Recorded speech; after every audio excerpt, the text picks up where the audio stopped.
ചില സമയത്ത് നല്ല പണികളൊക്കെ കിട്ടാറുണ്ട്. വർക്കിന് പോകാൻ വേണ്ടിയിട്ട് ഇറങ്ങി നിൽക്കവെയാണ് കാറ് പണിയായി എന്ന് വിളിച്ച് പറയുന്നത് തന്നെയാണ്. പിന്നെ ഞാനും അവളും കൂടി 2 വണ്ടിയിലോട്ടാണ് ഇവിടെ എത്തിയത്. ഫസ്റ്റ് എത്തിയത് ഞാനാണ്. ആ സമയം കൊണ്ട് സാധനങ്ങളൊക്കെ എടുത്ത് വെക്കാമെന്ന് വിചാരിച്ചു. അത് കഴിഞ്ഞ് ധന്യ എത്തിയിട്ടുണ്ട്. ഇവിടെ നമുക്ക് 4 സിമ്പിൾ മേക്കപ്പാണ്, ഗസ്റ്റ് ലുക്ക് മേക്കപ്പ്. അപ്പോൾ ഇന്ന് ഈ വീട്ടിൽ കല്യാണമാണ്. ഇവർ 2 പേരിൽ ആരുടെയോ മകനാണ് കല്യാണം ചെറുക്കൻ കേട്ടോ. എൻ്റെ അടുത്ത് 100 വട്ടം പറഞ്ഞെങ്കിലും ഞാനത് മറന്നുപോയി.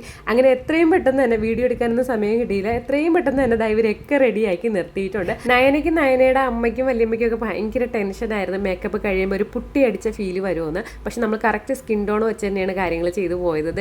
അവർ പറഞ്ഞ രീതിയിലാണ് ഹെയർ സ്റ്റൈൽ ചെയ്തത്. അങ്ങനെ അവിടുത്തെ കല്യാണമൊക്കെ കഴിഞ്ഞതിന് ശേഷം അവർ ഞങ്ങളെ കോൺടാക്ട് ചെയ്തിരുന്നു. വർക്ക് സൂപ്പറായിരുന്നു, എല്ലാവരും എവിടെ നിന്നാണ് ആരൊക്കെയാണ് ചെയ്തതെന്നൊക്കെ ചോദിച്ചിട്ടുണ്ടായിരുന്നെന്ന്. എന്തായാലും കേട്ടതിൽ വലിയ സന്തോഷം. പിന്നെ അത് കഴിഞ്ഞിട്ട് നമ്മൾ സലൂണിലേക്ക് കുറച്ച് സാധനങ്ങൾ എടുക്കാൻ വേണ്ടിയിട്ടുണ്ടായിരുന്നു, അങ്ങോട്ടേക്ക് പോയി. പിന്നെ നേരെ കുറച്ച് അപ്പോയിൻമെൻറ്റും കാര്യങ്ങളും ഉണ്ടായിരുന്നു സലൂണിൽ, അങ്ങോട്ടേക്ക് വന്നു. സത്യം പറയാൻ ധൃതി പിടിച്ച ദിവസമായിരുന്നു കേട്ടോ. അപ്പം എന്ത് ചെയ്തിട്ടുള്ളൂ ചേട്ടാ.